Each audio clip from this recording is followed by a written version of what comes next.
नमस्कार, स्वागत है आपका सी एस अकेडमी पीसीएस में। यदि आपने सी एस अकेडमी पीसीएस को सब्सक्राइब नहीं किया है तो subscribe C S academy PCS.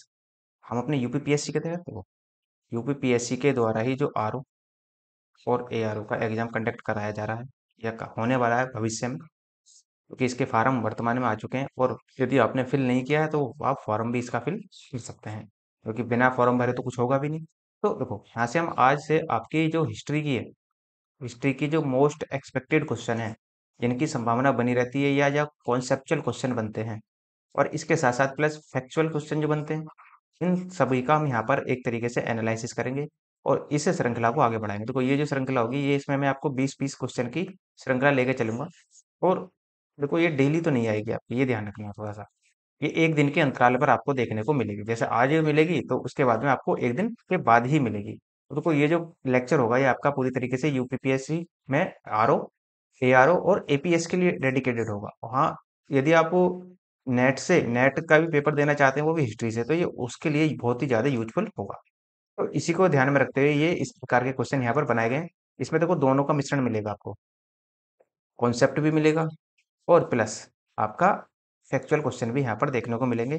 और हम देखेंगे आज थोड़ा सा कि जो इतिहास को जानने के स्रोत है, जो इतिहास को जानने की जरूरत है, उनसे सवालों की जो प्रकृति होती है वो किस प्रकार की बनती है, वो हम यहाँ पर देखकर इसको चलेंगे। जैसे स्टार्ट करेंगे क्वेश्चन नंबर 1 से। आपसे क्वेश्चन नंबर 1 कहता है, आपका देखो, कह रहा है कि निम्न कथनों पर विचार कीजिए और बताइए कि निम्न में से कौन सा सत्य नहीं है। ये जरूर ध्यान रखना है कि क्या पूछ रहा है वो, कि कौन सा सत्य नहीं है। अब देखो, इसमें 4 स्टेटमेंट दिए हैं और आपको फिर ऑप्शन दिए हैं कि आपको यहाँ पर चूज करना पड़ेगा कि कौन सा है और कौन सा नहीं है।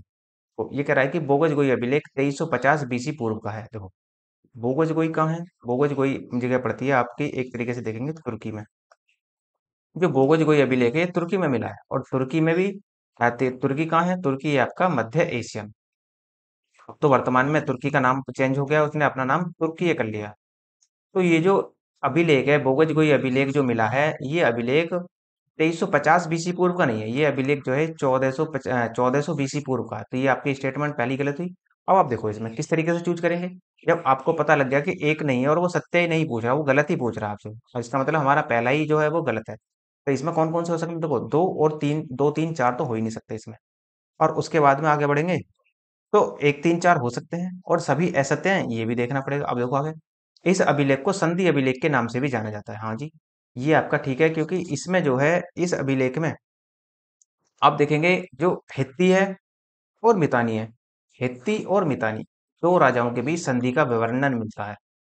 तो देखो, इसमें भी संधि जो हुई है ना, इन्होंने देवताओं को साक्षी माना है।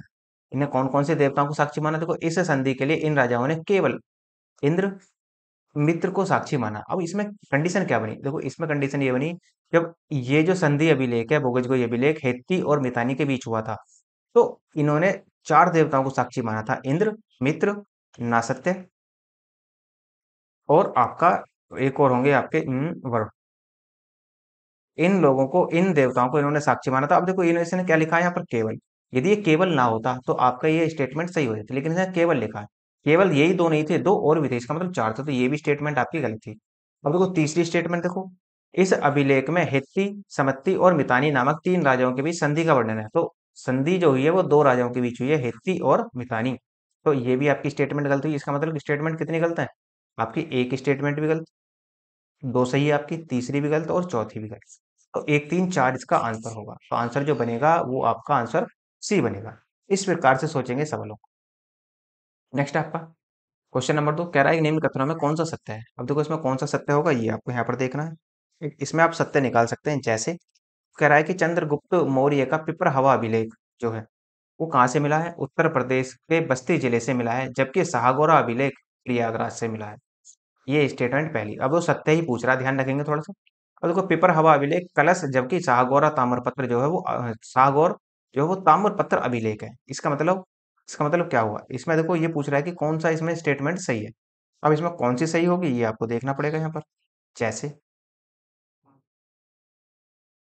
अब देखो, चंद्रगुप्त मौर्य का जो पेपर हवा अभिलेख है वो बस्ती जिले से तो मिला है, लेकिन आपका यदि आप यहाँ पर देखें, इसकी शायद एक स्टेटमेंट छूट गई कोई सी। हम्म, आप, हाँ, एक स्टेटमेंट छूट गई, कोई नहीं। इसी में ही मैं आपको, इसी में दोनों में ही क्लियर करा देता हूँ। देखो, चंद्रगुप्त मौर्य का पिपरावा अभिलेख उत्तर प्रदेश के बस्ती जिले से मिला है। ये आपका यहाँ तक तो ठीक है। लेकिन जब आप यहाँ पर देखेंगे ना, सागौरा अभिलेख जो चंद्रगुप्त मौर्य का, वो प्रयागराज से नहीं मिला, ये यहाँ पर गलत हो जाता है। और ये कहाँ से मिला? तो फिर ये मिला है आपका गोरखपुर से। जो योगी जी का क्षेत्र है गोरखपुर वाला, वहां से मिला है ये, गोरखपुर क्षेत्र से। तो इसका मतलब पहली स्टेटमेंट आपकी गलत। पेपर हवा अभिलेख जो है वो कलश पर लिखा हुआ है। हाँ, कलश है। और जबकि सागौरा ताम्रपत्र जो है, सागौरा जो अभिलेख है वो ताम्रपत्र अभिलेख है, ये आपका ठीक है। ये स्टेटमेंट आपकी ठीक है। तो आपका जो आंसर बनेगा वो केवल दो। अब इसमें तीन की जगह केवल दो कर लो इसको। केवल दो स्टेटमेंट से, तो आंसर आपका जो बनेगा वो सी बनेगा इसमें। नेक्स्ट है, निम्न में से कौन सा कथन सत्य है? इससे आपको सत्य बताना है। देखो, प्रारंभ में अशोक के अभिलेखों की भाषा जो थी वो प्राकृत थी। हाँ जी, ये आपका ठीक है कि प्रारंभ में अशोक के अभिलेख जो लिखे गए हैं वो ज्यादातर वो किस भाषा में लिखे गए हैं? प्राकृत भाषा में लिखे गए हैं। उसके बाद में कहता है चतुर्थ और पांचवी ईस्वी में अभिलेखों की भाषा संस्कृत हो गई। ये आपका ठीक है। हाँ, ये भी आपका, आप कहेंगे कि ये भी आपका ठीक होगा, क्योंकि पांचवी, चतुर्थ और पांचवी, छठी में, पांचवी ईस्वी में देखेंगे आकर, तो संस्कृत का प्रभाव बढ़ जाता है। तो जब संस्कृत का प्रभाव बढ़ जाता है तो यहाँ पर आप, तो इस प्रकार आपके जो सत्य कथन बनेंगे वो दोनों बन जाएंगे। इसका मतलब आंसर जो बनेगा वो आपका डी बनेगा इसमें। नेक्स्ट। नेक्स्ट है, गिरनार अभिलेख में किन राजाओं का उल्लेख मिलता है? अब आपको यहाँ पर ध्यान रखना है कि किन, गिरनार अभिलेख में किन किन राजाओं का उल्लेख मिलता है। जैसे आपसे कहा जाए रुद्रदामन।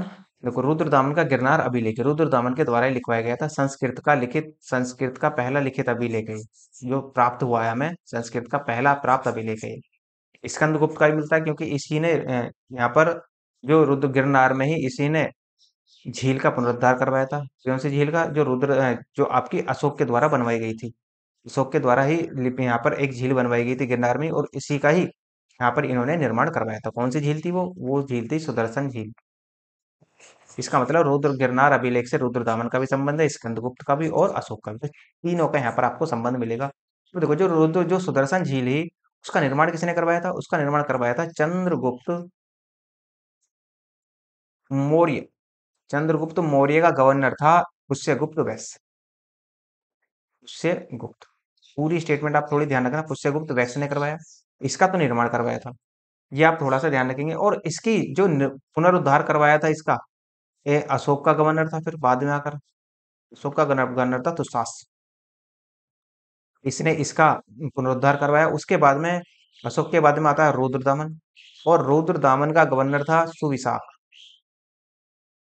सुविशाख, इसने इसका क्या करवाया था? इसने भी इसका जीर्णोद्धार करवाया। और रुद्रदामन के बाद में आता है स्कंदगुप्त,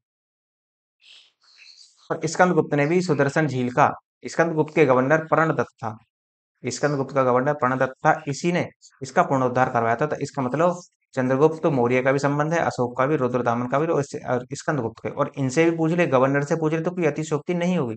तो ये भी ध्यान रखना है, पुष्यगुप्त वैश्य, दुशाप्स, सुविशाख और प्रणदत्त। नेक्स्ट, हरिसेन द्वारा रचित प्रयाग प्रसिद्धि की रचना किस भाषा में की गई? देखो, उस किस भाषा में की गई है? तो भाषा जो थी संस्कृत की थी। हरिसेन की रचना है प्रयाग प्रसिद्धि, उसकी रचना जो थी वो संस्कृत में हुई थी। कब हुई थी इसकी स्थापना, जो कब रची गई थी? ये 370 एडी, एडी के आसपास की रचना है। और इसमें जो हरिसेन की प्रयाग प्रसिद्धि है, इसमें समुद्रगुप्त की विजयों का उल्लेख किया गया है। तो आप देखते हैं ना कि उसने उत्तर भारत के 12 और उत्तर भारत के 9 और दक्षिण भारत के 9 राज्यों को जीता था उसने। तो ये उसी में ही, इसी से ही इसका वर्णन यहाँ पर मिलता है। नेक्स्ट। नेक्स्ट है आपका, निम्न में से कौन सा कथन सत्य है? अच्छा, मैंने शायद पीछे नहीं बताया, तो इसका जो आंसर होगा वो संस्कृत होगा। और संस्कृत की लिपि क्या होती है? वो ब्राह्मणी होती है। तो ध्यान रखना, संस्कृत भाषा में लिखी गई थी।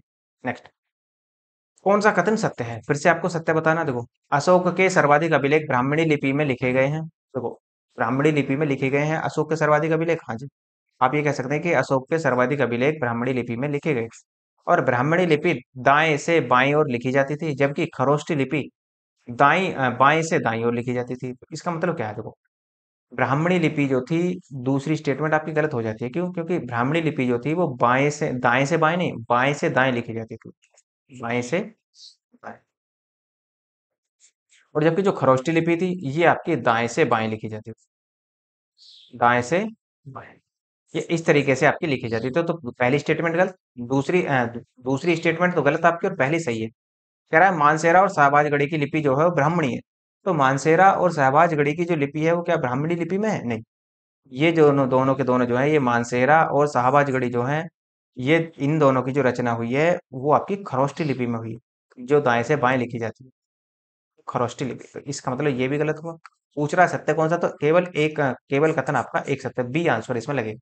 नेक्स्ट, मंदिर निर्माण शैली के बारे में कौन सा कथन आपका सत्य नहीं है? इसका मतलब वो गलत जानना चाह रहा है कि इनमें से कौन सा गलत है आपका।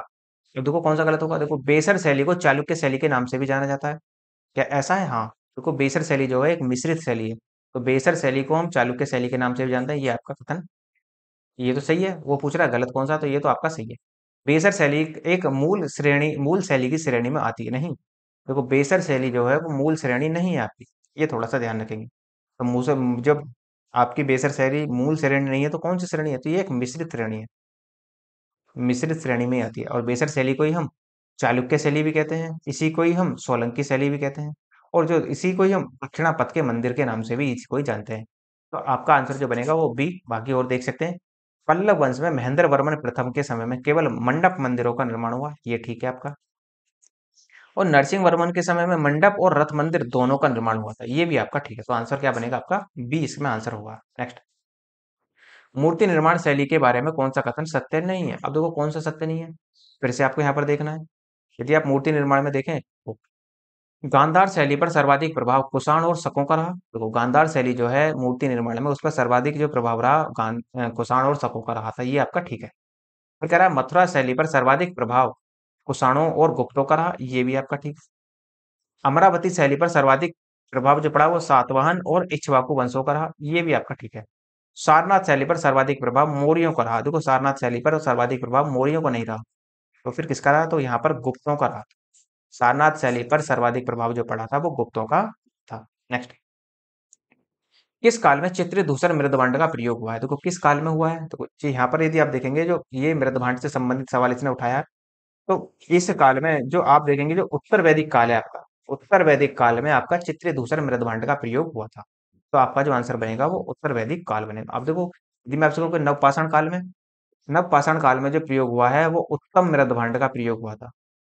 मृदभांड का मतलब होता है मिट्टी, मिट्टी के बर्तन। तो मृदभांड का प्रयोग हुआ। और हड़प्पा काल में आप जानते हैं, हड़प्पा काल में काले प्लस लाल, काले और लाल रंग के जो धूसरे मृदभांडों का यहाँ पर प्रयोग किया गया। उत्तर वैदिक काल में मैंने आपको बताया था चित्रित धूसर का। और पूर्व वैदिक काल की बात करें तो गैरिक मृदभांड का प्रयोग हुआ था, गैरिक मृदभांड, इनका प्रयोग यहाँ पर हुआ था। नेक्स्ट, स्कारपीटो तकनीक का संबंध किससे है? अब देखो, स्कारपीटो जो तकनीकी होती है उसका संबंध किससे होगा? सिक्के निर्माण से नहीं होता, चांदी के सिक्के निर्माण से भी नहीं होता, मूर्ति निर्माण से भी नहीं होता। स्कारपीटो तकनीकी का जो संबंध होता है वो मृद भांडों से होता है। तो इस तकनीकी के द्वारा जो होता है, इसमें काला प्लस लाल, लाल रंग का मिश्रण का प्रयोग से यहाँ पर मृदभांड बनाए जाते हैं। और जब ये मृदभांड बना दिए जाते हैं तो इन पर चित्रकारी की जाती है। और इसी चित्रकारी को यदि हम देखें तो इसी तकनीक को ही हम स्कारपीटो तकनीकी कहते हैं। नेक्स्ट, मौर्यकालीन सिक्के के बारे में निम्न कथनों पर विचार कीजिए। देखो, अब ये आपसे पूछ रहा है कि कौन सा कथन इसमें सत्य है। तो देखो, इस काल में सोने का सिक्का निष्क और सुवर्ण कहलाया। देखो, मौर्य काल में जो सिक्का, सोने का सिक्का था वो निष्क भी कहलाया था और सुवर्ण भी कहलाया था, ये आपका ठीक है। नेक्स्ट है, इस काल में चांदी के सिक्कों को करसापण, पण और मासक कहा गया। देखो, करसापण, पण और मासक, देखो यहाँ तक तो ठीक है। चांदी के सिक्कों को करसापण भी कहा गया, पण भी कहा गया। लेकिन मासक जो है ना, ये मासक सिक्का जो है ये आपका चांदी का नहीं था, ये तांबे का सिक्का था। तो ये स्टेटमेंट हो गई आपकी गलत। नेक्स्ट, फिर कहता है, इस काल में तांबे के सिक्के को कांकड़ी और अर्ध कांकड़ी कहा गया। तो इस काल में मौर्य काल की बात कर रहा, तो हाँ, तांबे के सिक्के को कांकड़ी भी कहा गया और अर्ध कांकड़ी भी कहा जाता था। इसका मतलब जो स्टेटमेंट सही है आपकी, वो एक एंड तीन सही है। तो अब आप इसमें देखें, एक और तीन। देखो, एक केवल एक असत्य है, ये तो नहीं है। केवल कथन दो सत्य है, सत्य भी, ये कथन भी आपका सत्य नहीं है क्योंकि ये तो असत्य है, तो ये भी गलत हुआ। केवल कथन दो और तीन सत्य है, नहीं। केवल कथन एक और तीन सत्य है, ये आपका ठीक। तो आंसर जो बनेगा वो आपका डी बनेगा। नेक्स्ट है, निम्न कथनों में कौन सा असत्य है? अब देखो, फिर से कथनों में असत्य छांटना है आपको।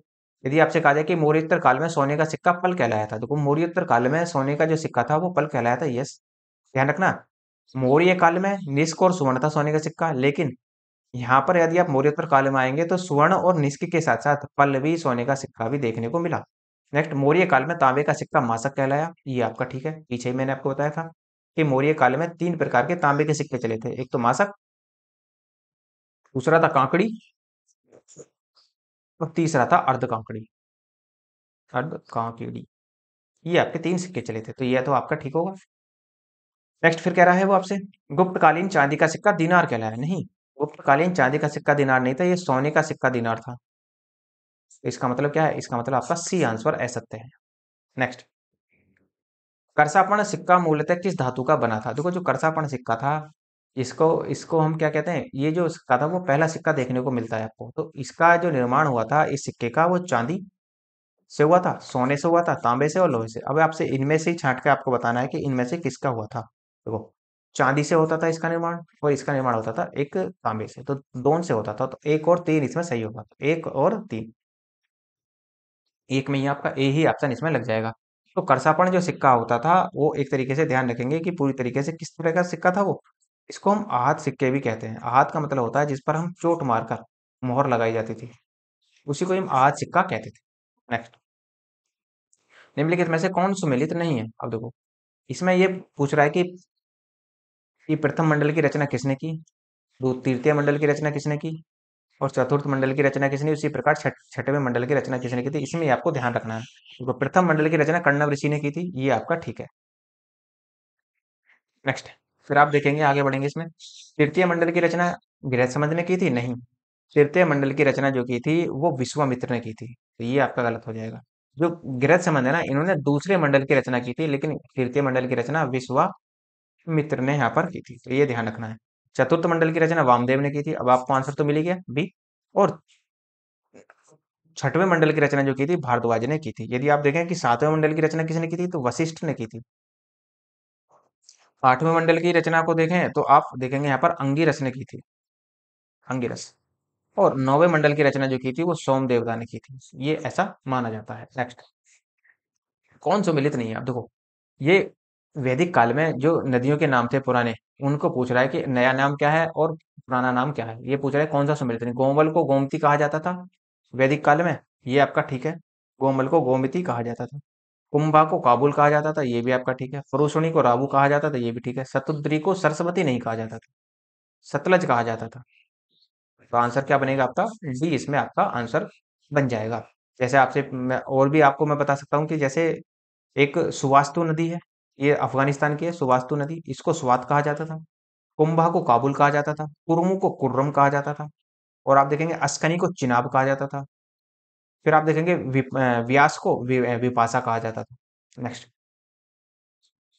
नेक्स्ट है, निम्न में से कौन सुमेलित है? देखो कौन सुमेलित है, इसमें भी वैदिक काल से ये कह रहा है कि जन शब्द का प्रयोग ऋग्वेद में 275 बार हुआ है, ये आपका ठीक है। ये आपका ठीक है, 275 बार जन शब्द का प्रयोग हुआ। क्षत्रिय का प्रयोग इसमें कितनी बार हुआ है, 12 बार नहीं, क्षत्रिय का प्रयोग 14 बार हुआ है। वैश्य का प्रयोग इसमें ये 9 बार हुआ है, और शूद्र का प्रयोग जो हुआ है वो 1 बार हुआ है। क्षत्रिय, वैश्य और शूद्र, इनका प्रयोग जो हुआ वो इस प्रकार से हुआ, तो ध्यान रखना है। तो आंसर क्या लगेगा इसमें, ए आपका सही लगेगा। जैसे आप देखते हैं कि यदि आप देखें, इसमें और भी बहुत सारे नाम आपको देखने को मिल जाएंगे। जैसे जन का प्रयोग कितनी बार करा हमने, 275 बार। उसी प्रकार विष, विष का जो प्रयोग हुआ है इसमें वो 170 बार हुआ है। कृषि का प्रयोग ऋग्वेद में आप देखेंगे 24 बार किया गया है, और गाय का जो प्रयोग हुआ है वो 176 बार किया गया है। मित्र का प्रयोग, तो मित्र का प्रयोग केवल 1 बार हुआ है। उसके बाद में आप देखेंगे सभा, सभा का प्रयोग जो हुआ है वो 8 बार हुआ है। समिति, समिति का जो प्रयोग करते हैं हम 4 बार करते हैं उसमें। और विदर्थ, विदर्थ, विदर्थ का जो प्रयोग हुआ है वो 122 बार हुआ है। ये आप थोड़ा सा ध्यान रखना। एक और मेन पॉइंट याद रहेगा इसमें, आर्य, ऋग्वेद में आर्य शब्द का जो प्रयोग हुआ है वो टोटल 35 बार हुआ है। नेक्स्ट, सुमेलित कीजिए, ऋग्वेद का उपवेद आयुर्वेद है, ये आपका ठीक है। यजुर्वेद का उपवेद धनुर्वेद है, ये भी आपका ठीक है। सामवेद का उपवेद गंधर्व वेद है, ये भी ठीक है। अथर्ववेद का उपवेद गोपत नहीं है, अथर्ववेद का जो उपवेद होता है वो शिल्प वेद होता है। तो कौन से सही होंगे, 1 2 3, आपके 1 और 2 और 3 सही है, तो आपका आंसर जो बनेगा वो बी आंसर होगा। नेक्स्ट, मनुस्मृति में कितने व्यक्तियों, मनुस्मृति जो है वो कितने व्यक्तियों से संबंधित? देखो जो मनुस्मृति का संबंध है वो आपका देखने का मिलेगा मनु से तो होगा ही। अब देखो यदि आपको डिटेल नहीं पता तो आप मनु लगा कर ही चलेंगे, क्योंकि इसमें ऑप्शन भी दिया है केवल एक, ये नहीं होगा। मेघातिथि, गोविंदराज और कल्लुप भट्ट, इन तीनों ने मनु स्मृति पर टीका लिखी थी। ये ध्यान रखना, जब टीका लिखी थी तो इनका संबंध भी मनु स्मृति से है, तो इसका मतलब इन सभी का संबंध जो है वो आप देखेंगे मनुस्मृति से देखने को मिलेगा। नेक्स्ट, तोलकापियम की रचना तोलकापियर ने की थी। इसमें कितने प्रकार के विवाहों का वर्णन मिलता है? तो तोलकापियर एक दक्षिण भारत का ग्रंथ है। तोलकापियर भी, ये जो कवि थे ये भी दक्षिण भारत के ही कवि थे। तो इसमें 8 प्रकार के विवाहों का उल्लेख मिलता है। नेक्स्ट, षट दर्शन की संख्या कितनी है? देखो षट दर्शन की संख्या इसमें आप देख रहे हैं, आपने पढ़े भी हैं, दर्शन कितने दर्शन है? 6। इन्हीं को ही हम षट दर्शन बोल देते हैं। तो 6 दर्शन होते हैं। जैसे आप देखते हैं सांख्य दर्शन। सांख्य दर्शन की रचना किसने की थी? कपिल ने, कपिल मुनि ने। योग है आपका, योग की रचना की थी पतंजलि ने। न्याय दर्शन है आपका, न्याय दर्शन की रचना की थी गौतम ने। फिर आप देखेंगे वैशेषिक दर्शन है, वैशेषिक की रचना की थी आपकी कणाद ने। फिर आप देखेंगे मीमांसा, मीमांसा की रचना की थी किसने? जैमिनी ने। तो इस प्रकार से कितने हो गए? 2, 4, 5 और एक आप उसमें एक को रह गया आपका वेदांत। वेदांत की रचना जो की थी वो आपकी वैद रायण ने की थी। इस प्रकार से थोड़ा सा ध्यान रखकर चलेंगे तो ये तो हो जाती है आपके देखो 20 क्वेश्चन की श्रृंखला। देखो यदि आपको अब लेक्चर की पीडीएफ की आवश्यकता होगी, रिवीजन के लिए पीडीएफ चाहिए, तो आप